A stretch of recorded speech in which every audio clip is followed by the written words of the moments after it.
আসসালামু আলাইকুম। আজকে হচ্ছে আমরা যশোর বোর্ড টেস্ট সলভ করব।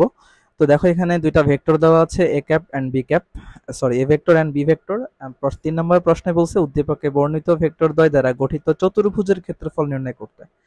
তো চতুর্ভুজ হোক বা সামান্তরিক হোক, যদি যদি চতুর্ভুজের দুটো সন্নিহিত বাহু দেওয়া থাকে, তখন আমরা জানি তাদেরকে ক্রস গুণন করে মান বের করলেই ক্ষেত্রফল বের হয়ে যায়। এখন দেখো, এখানে আমাদেরকে কোথাও বলে দেওয়া নাই যে এরা হচ্ছে চতুর্ভুজের সন্নিহিত বাহু, কিন্তু আসলে যেহেতু কিছুই বলে দেওয়া নাই, তাহলে আমরা ধরে নিলাম যে এরা হচ্ছে চতুর্ভুজের দুটি সন্নিহিত বাহু নির্দেশ করতেছে। তাহলে চলো আমরা সলভ করি। তাহলে প্রথমে আমরা কি করব, প্রথমে আমরা হচ্ছে এ অ্যান্ড বি এর ক্রস গুণন করব। তাহলে এ অ্যান্ড বি এর ক্রস গুণন করলে আমরা যেটা পাবো, ফার্স্টে ক্রস গুণনের নিয়ম তোমরা সবাই জানো হয়তো, I cap J cap K cap. প্রথমে হচ্ছে আমরা এ এর সহগগুলো বসাবো, 1 1 -1। তারপর হচ্ছে আমরা বি এর সহগগুলো বসাবো, 2 -2 এন্ড হচ্ছে -3। তো প্রথমে ক্রস গুণন কিভাবে করতে হয় চলো জেনে আসি আমরা। ফার্স্টে আই ক্যাপ যখন ধরবো তখন এই কলামটা বাদ, এন্ড আই ক্যাপ যে রোতে আছে সেই রোটা বাদ। তাহলে প্রথমে 1 এর সাথে -3 গুণ করব, মানে -3, নিয়ম অনুযায়ী একটা মাইনাস দিতে হবে। এন্ড -1 এর সাথে -2 গুণ করলে +2, তার মানে এখানে 2 আসবে। তারপর হচ্ছে তোমার জে ক্যাপের আগে হচ্ছে তোমার প্লাস দিতে হবে, মাইনাস দিতে হবে।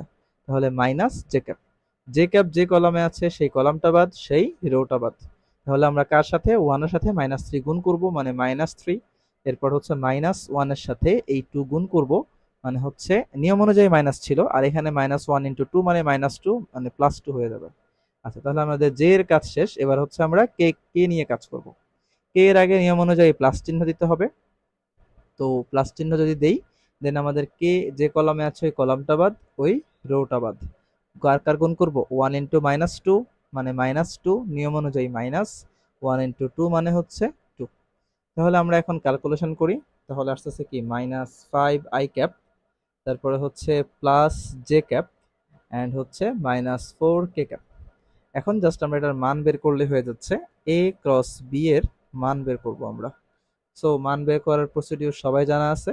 আই এর সহগের স্কয়ার প্লাস জে এর সহগের স্কয়ার প্লাস কে এর সহগের স্কয়ার। তাহলে দেখো আমরা মানটা কত পাচ্ছি, আমরা মানটা পাচ্ছি √42।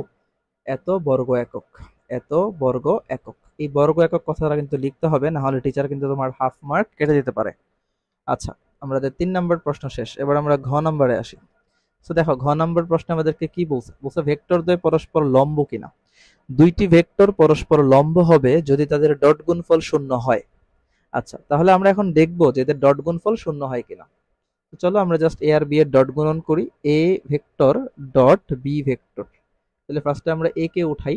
এ হচ্ছে কত, I plus J minus K, I cap plus J cap minus K cap, dot sign মাঝখানে। তারপরে বি ভেক্টর সমান দেওয়া আছে 2i - 2j - 3k, 2i - 2j - 3k। এখন জাস্ট ডট গুণন, ডট গুণনের নিয়ম তোমরা সবাই জানো, আই এর সহগের সাথে আই এর সহগ গুণ করতে হয়। মানে এখানে 2 এর সাথে এখানে 1, তাহলে 2 × 1 মানে 2। দেন জে এর সহগের সাথে জে এর সহগ, এখানে -2, এখানে হচ্ছে 1, তার মানে -2।